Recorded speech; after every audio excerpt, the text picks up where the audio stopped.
It's that time of year again, Apple iPhone release time, and today we've got two Apple iPhones. We've got the brand new AirPods, the AirPods 4 with noise cancellation, and the brand new Apple Watch Series 10. And in today's video, as you can tell from the title and thumbnail, I'm just gonna unbox everything. So let's just dive right into it. So this year, Apple released the brand new AirPods 4s, and this time around, there's two versions of these headphones. There's the non-noise canceling version and the active noise canceling version. I grabbed the active noise canceling version because I was really interested to see how it compares to the AirPods Pro 2s or Pros 2s. I never really know exactly what the naming scheme is for these things. It's just getting too complicated. On the top of the box, you've got AirPods, active noise cancellation, you've got the Apple logo, some serial numbers, and then of course in the front of the box, you've got this sort of AirPods photo, which is pretty nice. Kind of feels like you're actually touching the AirPods themselves. On the back, you've got some information saying which version of the AirPods you got, and of course, your little tab. So let's pull these guys really quickly. This year was a little disappointing in terms of AirPods releases. You've got the AirPods Pro 2s, which I already have. I have the Lightning version. I didn't upgrade to the USB-C version just because I didn't feel like I needed to. And I also have, obviously, the AirPods Maxes. Now, obviously, I didn't upgrade to the new AirPods Maxes because I just bought these probably about 6 months to a year ago, and I didn't feel like I needed to because the only difference are new colors and USB-C, and that's it. We didn't get AirPods Maxes 2, which is kind of insane to me. I would have liked to have upgraded to those, especially because I like these so much. I just flip these and then grab those. But for me, just the switch from Lightning to USB-C does not make it worth spending another $500 on a new set of AirPods Maxes. So we're sticking with the old ones, and that's actually the case for the Apple Watch Ultra 2 as well, because I have this guy, and I'm not going to buy the black one just because it's a new color. So a lot of the devices in Apple's lineup just literally got a new color or USB-C, and that was it, which is really unfortunate. But the AirPods 4s are actually a brand new version of the AirPods, which I'm excited about and which is the reason why I grabbed them. Now, first thing you see inside the box is designed by Apple in California. Let's pull this guy out. Apparently there's no more Apple stickers in Apple stuff anymore, which is really sad, but I didn't really use them. I don't think anyone really used them, let's be honest. You've got your quick start guide right here telling you how to connect them. They are officially called the AirPods Active Noise Cancellation, not AirPods 4, even though it says that on the back. Oh no! Even though it says AirPods 4 on the back, they are the AirPods Active Noise Cancellation is what they are being called on the manuals and the documentation. Now, unfortunately, it looks like you don't get any kind of charging cable with these guys. Literally just the AirPods themselves and some paperwork, which I can't seem to get back into the container. Nope, no USB-C or anything, but you do get the new AirPods case. Now this is pretty nice. You've got USB-C on the bottom, and these now do charge wirelessly, or at least the case does, which is great. Now, I haven't had standard AirPods in a while. My wife has. I actually haven't had them since like the first version, or maybe the second version. So this case shape is new to me for the AirPods 4s. It's kind of like the AirPods Pro's case, but it's a little bit smaller, a little bit thinner. It's not as long and thin as the original AirPods, but it looks good. You've got designed by Apple in California on the back. You've got your metal hinge. It's the same sort of white plastic material. Like I said, you've got your USB-C on the bottom and what looks like your mic and your speaker, or possibly just speaker. I'm not totally sure. Let's pop the top. And there we go. The new AirPods 4s. Now, I could connect these to my old phone, but I'm about to get a new phone, so I kind of want to wait on that. But there they are, the AirPods 4s. Now, I will probably be doing a review on these in the next couple days to couple weeks, so make sure to stay tuned for that and subscribe if you haven't yet. Ooh. There's a nice magnet in there. These really stick in there. Now, I'm really interested to see what the noise cancellation is like on these, just because they don't have the rubber tip, which actually does a lot for noise cancellation. I'm going to throw these in my ears really quick. They feel nice. Obviously, to turn on and off noise cancellation, you just squeeze the side. I'm not going to lie to you. Doesn't cancel that much. Actually, the louder that I'm talking, the better the cancellation's getting. All right, well, it's not as good as AirPods Pros, obviously, because you don't have that rubber ear tip. But it actually is not bad. It really is not bad. Now, obviously, I'll be doing much more in-depth testing than just that before we actually do the review. But first impressions sound good. The active noise cancellation is actually pretty decent for, you know, a headphone this small without rubber tips. Now, the shape is different than the original AirPods, obviously. It's a little bit shorter. It's a little bit more like the AirPods Pros now. You've got this, what seems to be a black mic on the back, a black mic on the top, and then obviously your AirPod speaker right there. And then I guess a sensor right there to see if it's actually in your ear or not. It's a bit more complicated looking than it has been in the past, and I really don't mind the way it looks. It's kind of a funky looking thing. I'm not gonna lie, especially in the case. Actually, listen to that sound. Did you hear that? You've got some new sounds. That's pretty cool. Well, all right. Until we get more into testing these guys, I'm not going to go any more in depth, but pretty nice update on the AirPods, and I'm excited to see how they work in day-to-day use. Next up, we've got the brand new Apple Watch Series 10. Now, this one is a pretty big improvement over the previous Apple Watch. You've got a much larger screen, and also there's a couple other features that previous Apple Watches don't have. So I'm really excited to see this Apple Watch in person. Obviously, the box is pretty plain and simple. It just says watch. pressed into it. The back says, includes Apple Watch band, USB-C charging cable, power adapter sold separately, requires iPhone 10 or later. And then it looks like you've got two boxes. You've got the actual Apple Watch itself, and then the band you selected. I think I selected the Sport Loop. But this is a cool way to package the device because now that there's so many different band options, you can just throw in a different kind of band into the box and not have to completely redo the packaging. Because there's a ton of different new Apple Watches and new styles and colors and things available, so it makes it probably easier for them logistically. But first, let's get into the Apple Watch and then see how it looks on the band. Obviously, the packaging is the same as all the other Apple devices. You've got your little pull tab right there. Now, I did go for the, what is it called? The metallic black, the space black. What is the finish called? Jet black.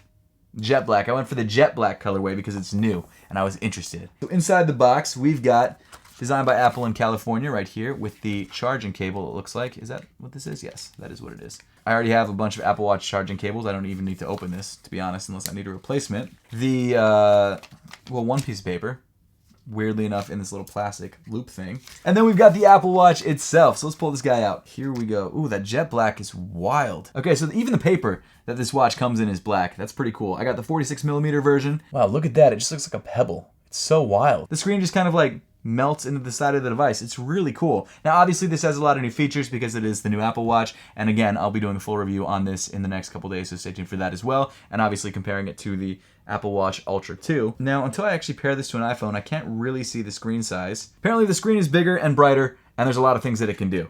Let me pull out the band. All right, so this sport band, unfortunately, the ends don't match this jet black, which I guess would make sense because why would it, you know? And there it is, the Apple Watch 10 46mm, or the Apple Watch Series 10 46mm in jet black. All right, let me throw it on my, I guess my right wrist, right? Because I got one on my left wrist. There we go. That's what it looks like on wrist. I've got pretty thin wrists, but it does actually look kind of nice. I think I prefer the looks of the Ultra 2 by far, and I actually like this sort of titanium color much better than the black because it looks more like a standard watch, and I am a watch guy. I have a couple different watches, my favorite being a Rolex, and sometimes it's tough to throw on the Apple Watch when I'm like, oh, this could be a good Rolex day. But not to brag, I bought a used Rolex like 5 years ago for really cheap. It's not a sub or anything like that. It's a Oyster Perpetual in a very small size, but I can say I have a Rolex, so there you go. I mean, it's a good looking watch. I'm just afraid that this jet black finish, like the jet black iPhone 7, I think, is the last time they released it, possibly, maybe the 8, I don't know, is gonna scratch and really, really wear poorly, but we'll have to wait and see. It's been a long time since then. They might have updated the finishes. I don't know, but there you go, Apple Watch Series 10. Now let's start with the actual iPhones themselves. So I bought two. I bought one for my wife. This one in the, what's the name of the color? I bought the Desert Titanium for my wife, and I bought just the black one for me, the black titanium for myself. Now, every year I usually buy myself the new color. Last year I went with the titanium color, and I've been doing that for the last like 5 years. I've had the purple one, I've had the green one, I've had the blue one, and that's all fine.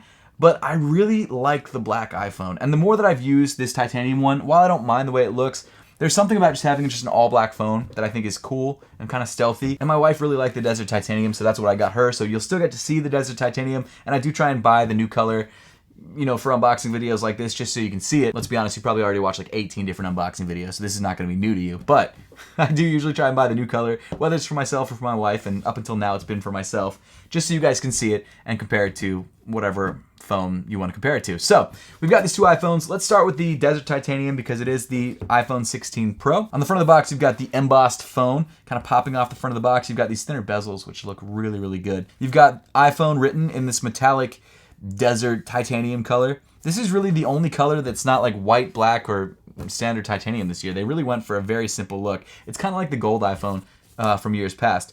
And then on the back, you've got serial numbers and stuff like that, and of course your pull tabs. So let me pull these pull tabs really quickly. See how this thing looks.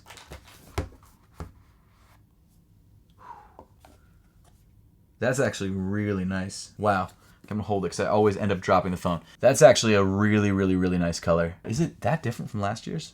I guess it's more gold than last year's. Definitely a more gold look, for sure. Let's see it. Ooh, the edges are nice. Look at those brushed edges. We had brushed edges on the last iPhone, but this color is really, really nice. Then we've also got, of course, your charging cable right here, USB-C to USB-C. And then you've got, I guess, just your paperwork. Of course, no stickers. You've got your quick start guide, and that is it. Not even a SIM removal tool. So, eSIMs. That's what you're gonna have to do. Is there even a SIM slot on this guy? Well, some of the new features of the new iPhones are bigger batteries, so you get better battery life apparently, or maybe not bigger batteries, but more efficient batteries. You've got the new camera button right there on the top of the device, which is sort of touch sensitive, but also I'm literally pressing it. It is a physical tactile button, but apparently Apple doesn't want to call it a button. I'm not sure exactly why it's inset compared to all the other buttons. Interesting. It has a glass top to it. And this glass top actually has a slider to allow you to change settings in the actual photo app, which is cool. I would have liked it to be a fingerprint reader as well, but apparently it's not, which is unfortunate. The cameras have also been updated on the 16 Pro and Pro Max. Now apparently the Pro's cameras are the same as the Pro Max's, I believe. Obviously I'll be doing a full review on both of these phones, so I can give you guys more information on that in the next couple days to couple weeks, like I said. But let's pull off the front. Wow, it sounds so nice. You also have Apple Intelligence, which is their new AI software, which I don't know if it's out yet. It might come out with iOS 18, which I think they dropped today because this is release day of the phones. Let me let this turn on really quickly. Hello. Wow, the bezels are significantly smaller. That's nice. They don't actually sound like they're smaller based on the tech specs, but when you see it in person, they are definitely smaller. I love the hand feel. I love the look. I love the finish. I love the color. Yeah, this is fire. This is fire. Good job, Apple. Now, let's be real. iPhones haven't changed that much over the last 5 years, realistically. So in terms of like actual bumps other than speed bumps and camera bumps and things like that, it's not huge. Like, you're not getting a whole new experience. This is going to feel like an iPhone, especially after you load all your apps on this. It's going to feel like last year's iPhone. It's not really going to be any different. But, you know, if you're someone like me who uses my iPhone to vlog, it is kind of nice to get the new one every year because it's basically like getting a new vlogging camera as well. And the reason I got my wife the new one is, one, because I wanted to show you guys a new color, and two, because she ran out of space on her phone because I got her the smallest size for the last couple years. And that was probably a mistake.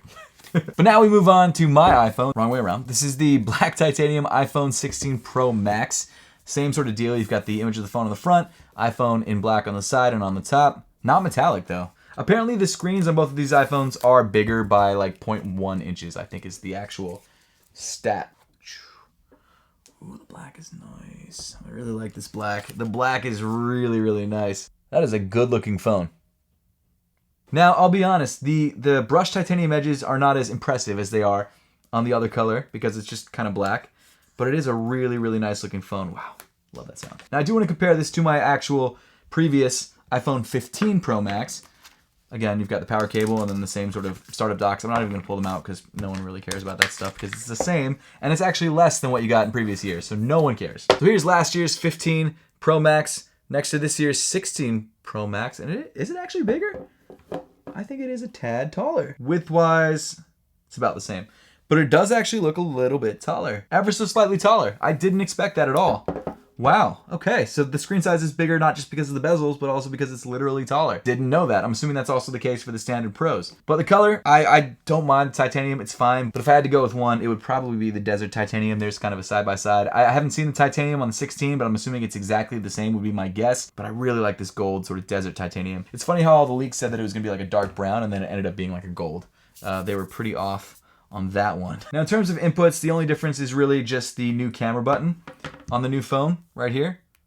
Very nice. Again, you can use it as a slider. It's touch sensitive and it's clickable. I vlog on my phone. I've said it a million times. I say it in every phone review. So this is a really cool addition to me. Now last year I did use the action button as the camera button, but then I ended up switching it back to the mute button because what I found myself doing is just holding down my thumb on the camera icon right there and just bringing up the camera that way. It was a little bit, not faster, but I was used to it. So I didn't really use this button for anything other than muting my phone. So it's kind of nice that they added a dedicated camera button right there, and it'll be nice to actually use these Pro features. I'm excited about that. I also don't mind the placement because obviously it needs to be able to be used one-handed for vertical usage and then also horizontal as well. So it kind of makes sense that it's right there. I film everything horizontal because like I said, I'm filming vlogs and I usually hold my phone like this so I can actually click it like that. That's pretty cool. I guess that's pretty much it. This is all the new Apple stuff that I have. You've got the new Apple Watch Series 10, full review coming soon. You've got the new iPhones, the 16 Pro and the Pro Max in the desert sand and the black color. And then you've also got the new AirPods 4s, the active noise canceling version. So stay tuned for videos coming on all these devices. There will be a bunch coming soon. I'm actually also going to drop a review on the Ultra 2 because it's the same as it was last year. So why not do a review on it because I haven't done a review before. So a lot of videos coming soon. Stay tuned. Subscribe if you guys haven't yet. Thank you so much for watching and I will see you all in the next one.